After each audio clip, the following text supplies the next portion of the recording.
in Qatar, right? Even though that's not clearly officially mentioned, right? So what is specific about IDM? Well, interactivity, right? Seems pretty obvious, but I mean, we will get to that. The artifact is a dynamic system. The audiences are interactors and creators are system builders. So if we think of the difference between traditional forms of narrative and IDN, we have these additional two parts, the computer with software and the interaction, that we do not have in something like a book. Right? What we have in traditional narrative forms is we have a fixed output. With IDN, we can create a fixed output by recording, for example, a play trace or something. But you know, what's really interesting is the dynamic artifact and the interaction that's happening, and that's what we should focus on, or we should understand that. And if we express that in terms of the audience position, we see that in traditional narrative media, the audience interacts, if it does, or you know, relates to the fixed output, while with IDN, the audience actually creates that output. That's a very different audience position. Right? And another important thing is to realize we have instantiation. So basically, from the same dynamic artifact, we can have several interactions, several paths we take, several outputs. And if we think of the latest crop of generative procedural works, then n can become a very high number. Right? If we think of a game like Hades, for example, that uses procedural generation, or actually, this is a bit older, a game like No Man's Sky.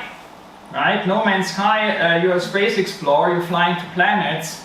These planets are not pre-made. They're created while you fly there. They're procedurally generated. And in No Man's Sky system can create 14 trillion different planets. If you think from an analytical perspective, that means close reading becomes impossible.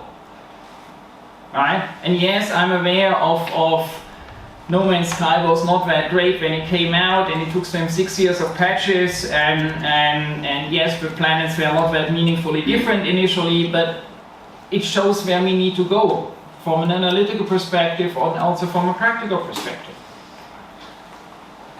Okay, let's try to unpack all of that. What is interactivity really? Right? And it's several things, and that's why this is difficult. Right? So there's something that I call interactivity 1. And this reacts to, I mean, if you ever had a discussion with somebody from film or from literature, they will say, but it is interactive when you read a book. And yes, these people are right. Right? And we've known that for a while. Reader response theory from Wolfgang Iser, Death of the Author. I mean, Roland Barthes in his famous essay, Readerly Text. I mean, all this understanding that, of course, if I read something, I form an image in my mind. This is an active process. There's no passive reading. There's no passive watching. Right? I mean, if I read a book about a medieval castle, I mean, I will form an image of that castle in my mind. And if somebody else reads that book, we probably have a different image. Right? So, this is a form of interaction. But it's a form of interaction that is determined, or that we can describe as interpretation and speculation. What happens, what will happen next, this house looks like, that was the wrong move. But what we have in IDN is interactivity 2. And what is interactivity 2? It's planning and execution. It's an interactivity where I think about what can I do next and when I do it. So I can make a plan. Should I go left? Should I go right? Should I take this perspective? Should I take that perspective? Should I talk to the villager or the king? All of these are plans. And when I act on these plans, when I execute one of these plans, and if I can do that, if I have planning and execution, then I have interactivity 2. And literature theory can't cover that. Right? So interactivity 1, as Penonsfeld said, is safe but impotent, while interactivity 2 has to do with agency, which affords the transformation of the virtual world. Some change happens. Right? So IDN is concerned with interactivity 2, but interactivity 1, of course, is still present. Okay, next up, the artifact is a dynamic system. Well, again, I mean, this has to do with instantiation. Different audience members, different interactions create different outputs, and it's not only different outputs, the artifact is transforming during the interaction. And I'm using the English continuous form here on purpose, because it happens while we interact. And narratology has long understood dynamic interpretation, but what about dynamic artifacts? It can't really. When the audiences are interactors, right? So this is a reader. A reader can interpret and speculate, but a reader cannot influence the work. And that's exactly what's happening here. The interactor influences the system, charts their own course, and sometimes can change the artifact, sometimes even for others, if you think of a massive multiplayer online game where you might be able to, let's say, build a building that others can see. Right? The interactor actively creates belief, this is what Janet Murray told us already in 1997, is an active party in the shaping of the experience and might change the system even for others. Right? This is no longer letting go of disbelief. This is actively creating belief. Okay, creators are system builders. A system builder creates opportunities for interaction, right? And if you think about this here, there's no longer a direct connection from creator to output. And that's important to be understood. Because, I mean, especially for people coming, for example, from film, who are used to be in control of the output, that goes out of the window. Right? Authorial control is reduced if we create something interactive. And we need to be okay with that. And there's always a level of uncertainty what interactors might do. And that can be a challenge, and sometimes that's not what we want, and then we should, make a movie or write a book. Because this means that people, for example, when playing The Sims, figure out to create torture chambers and kill Sims off. Right? This is what IDN has built in, right? This is this uncertainty, right? And I'm by no way suggesting that Will Wright has ever intended for this to happen. But yeah, if I have a highly procedural system, this can happen, right? But of course, this is also a wonderful creative opportunity, but it requires making room for interactors as performers and co-creators, right? And I tell my students, I will sit back and watch with amazement what interactors will do.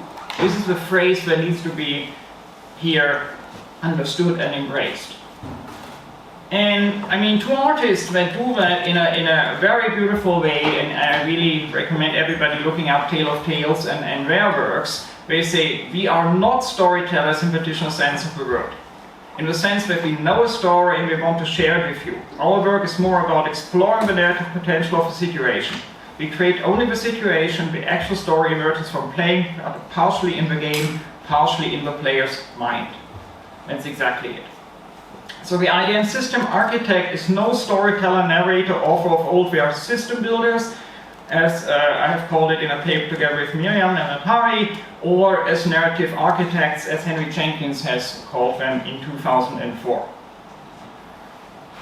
And that also means in education and practice, this is a move from mechanical thinking understood as the sum of its parts, to the Newtonian understanding of the world, to systemic thinking, where unintended effects can happen and where we go beyond the sum of its part.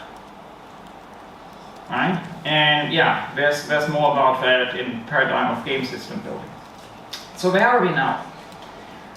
Right? I think we've now understood that it's not the narrative of old that we're talking about. Right? And we should understand that interactive digital narrative is not traditional narrative forms plus interactivity. And that often goes wrong. Oh, we have this narrative, how can we sort of interactivize it? Right? So IDN is not these forms plus we somehow add the computer to it. We can try, but it's mostly horrible, the results. Okay, so how can we understand all of that? Well, if we look into narratological perspectives, for example, Mary-Lou Ryan, interactivity is not a feature that facilitates the construction of narrative meaning. Ah, okay, so she doesn't know, or she says it's not possible, right? Or the game narrative is not rigid or readable in any way, so the Mukherjee. Or describing a player's experience while at the same time maintaining critical distance is not easy, but this is probably as close as one can get to the text of the game. Well, maybe text is the wrong category to understand game, right? Or while narrativity is a type of meaning, interactivity when put in the service of entertainment is a type of play. There's still no real understanding here. Or Jan Noel Thorn understands, it's a combination, yeah. But it's not, it's just an accumulation of different perspectives here. And I think we should then go back. What is narrative? Right?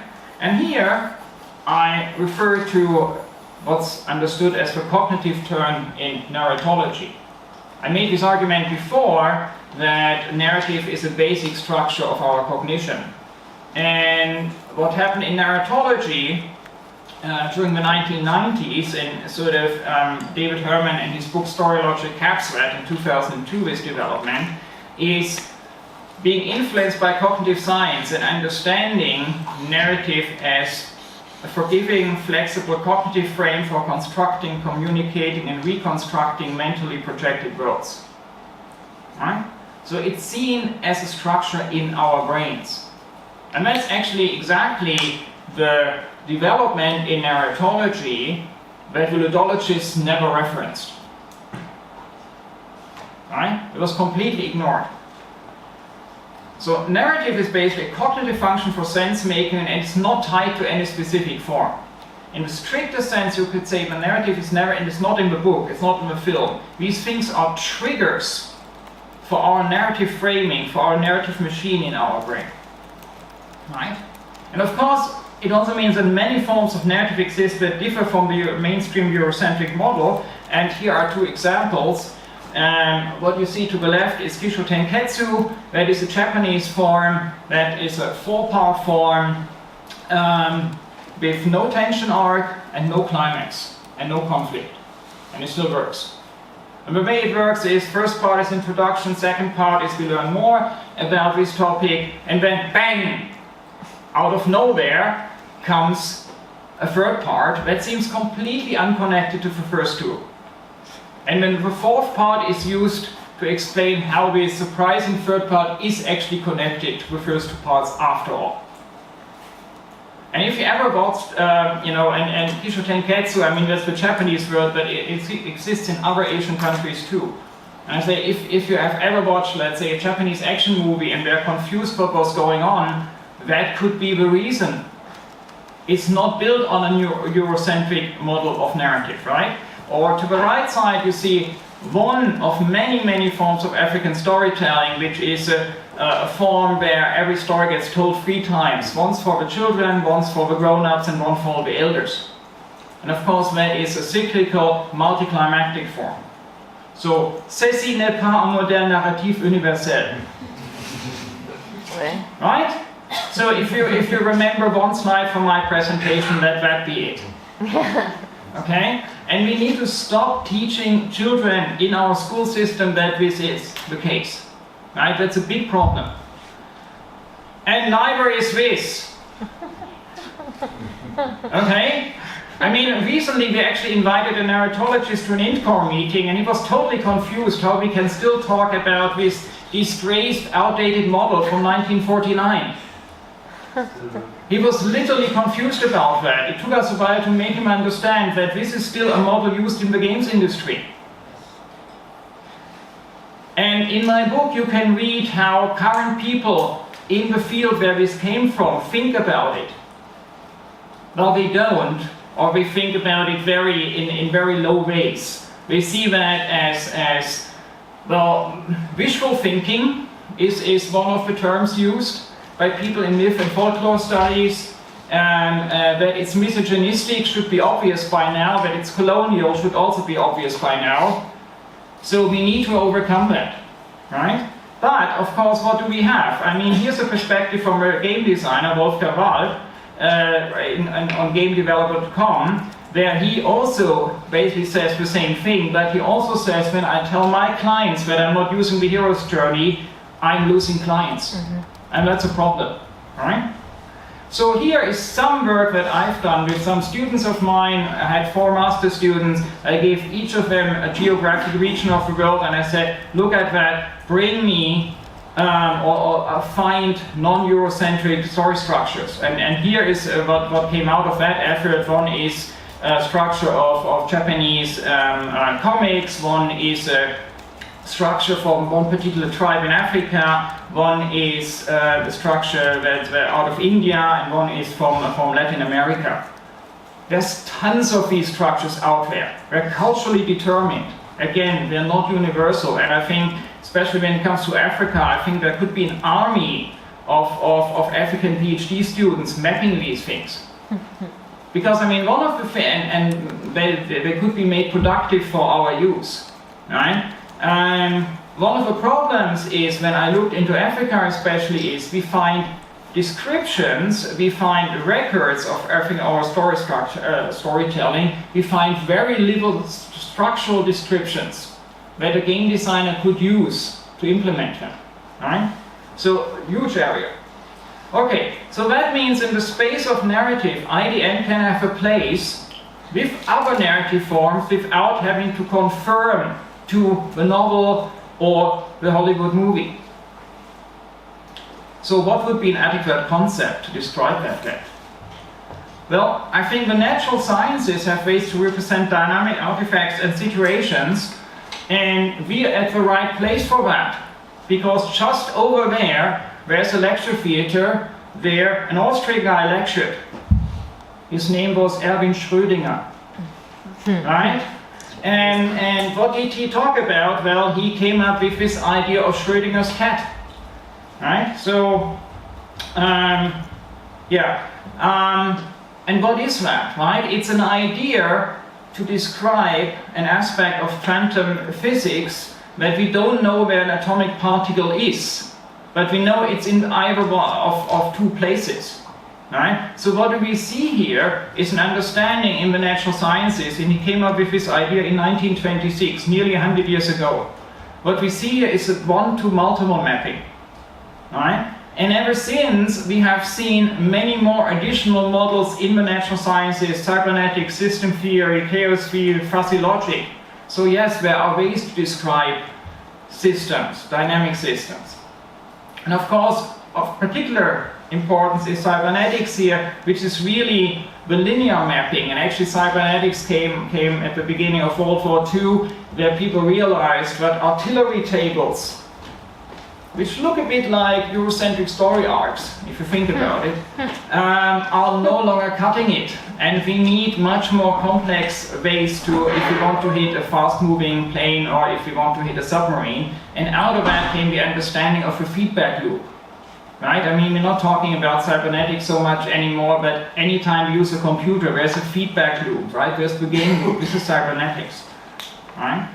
And there's actually somebody who mapped artistic expression or thought artistic expression and dynamic artifact in forms of cybernetics together, and that's cybernetic art theory from Roy Ascott, who's still around. He's a professor at Southampton, I think.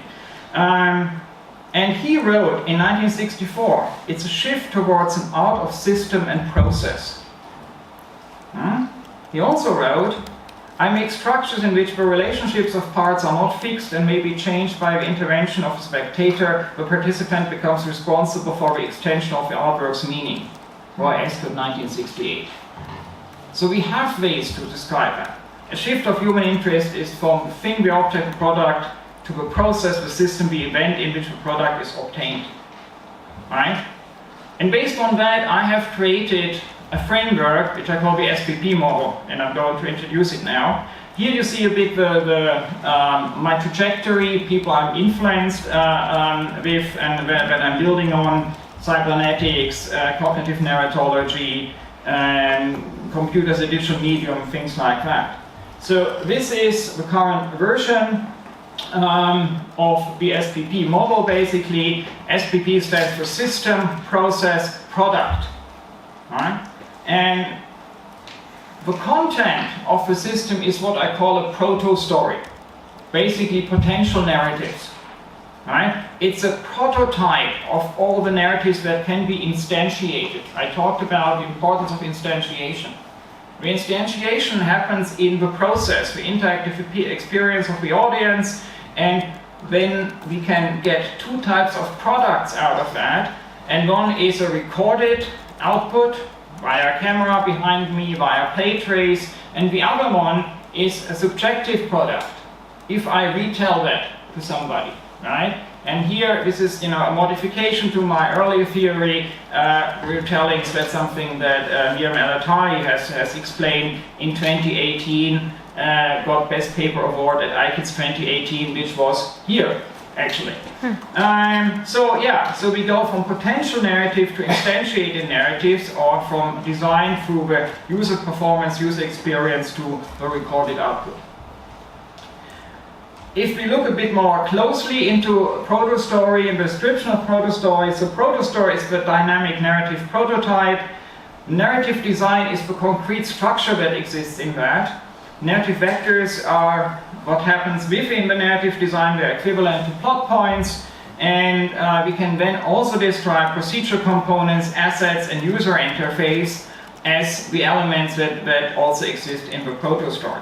Right? And when we use this model to describe something like facade, we can see now that we have terms and understanding of the narrative design, the different beats, for example, in that system. We can understand that if, for example, facade is a work, an AI-based work from Michael Matthias and Andrew Stern from 2005, where I'm a friend encountering a fighting couple, and I try to get them to understand they need a therapy, and I interact with that system through free-form text.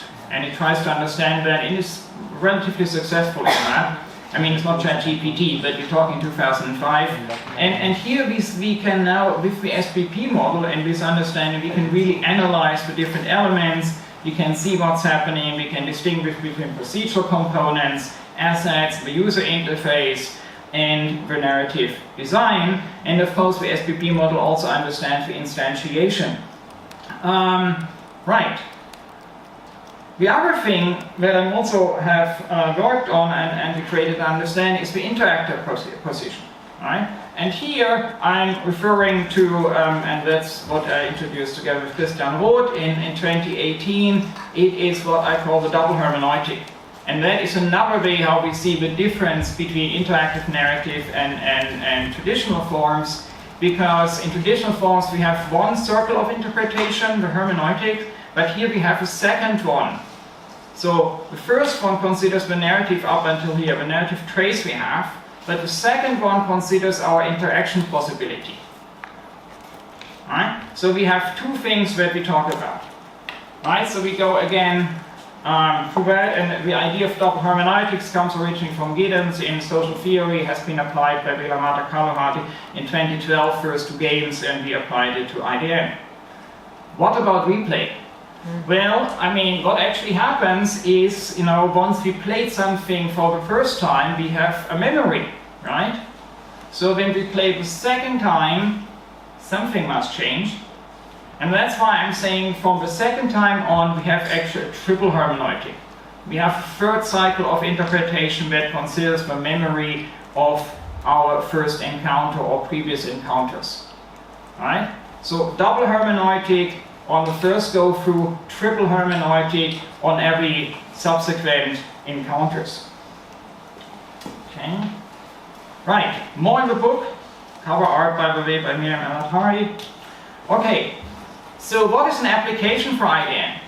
I'd say representing complexity, right? Because it's a pressing issue. How do we represent complex topics, right? In a democratic, fair, balanced, and accessible way. And I'm talking about topics like that, right? We have again in the EU a discussion about migrants and migration. We have global warming. And we have, we experienced COVID, right, which was a complex issue, and of course we have sort of this mental health crisis and many, personal effects. And of course, this is a map that describes obesity, right? How obesity happens. Again, we see here this is complex. This is a complex topic. There's no easy narrative on, oh, eat less. Right? This shows you how this is not working. So complex topics have multiple, often competing perspectives. Many factors and decisions lead to an outcome. Scientific knowledge can change, sometimes rapidly. We saw that during COVID. And solutions often have to be personalized. We need a form of expression that enables these features. And when we look into traditional narratives, when it comes to pressing problems, and that's a big issue, we fall back to static, non-complex narratives. These things and these things. Right? And yes, we can say Fox News is biased reporting, and that's an issue. Of course that's a problem. But what I'm saying is we also have a structural problem. Because these traditional media cannot represent the complexity of many of the issues that we're facing nowadays. Traditional narratives are no longer able to adequately represent our complex reality, and that's a big problem if we have democratic societies that are built on the educated newspaper reader. Right, as Habermas once said. So, and of course, we might remember this guy. The postmodern condition is a crisis of representation. That's what Lyotard said in 1979. I think I just expressed that in maybe different words. So we have a crisis of representation. So traditional representation provides also an opening for extremist propaganda in its ability to contain in its inability to contain competing narratives. And as a German, I think I've seen that. I mean, I'm still very much in favor what Angela Merkel did when she let in nearly 1 million Syrian refugees to Germany. But she tried to install a simple majority narrative. We can do it. And that has not worked. And it actually provided a breeding ground for the right wing in Germany. Because there were all these other narratives that she never acknowledged. And yes, some people have been killed by some of these immigrants. It's a tiny number, but things like that happened and it was not really taken in. So here's another quote. Complexity requires new narratives. And that's from a report for the Wilson Center, which works for Congress in the US from 2015. So here I say interactive digital narratives provide a solution. Ideas as systems can represent and even let us experience complexity. And here are some examples.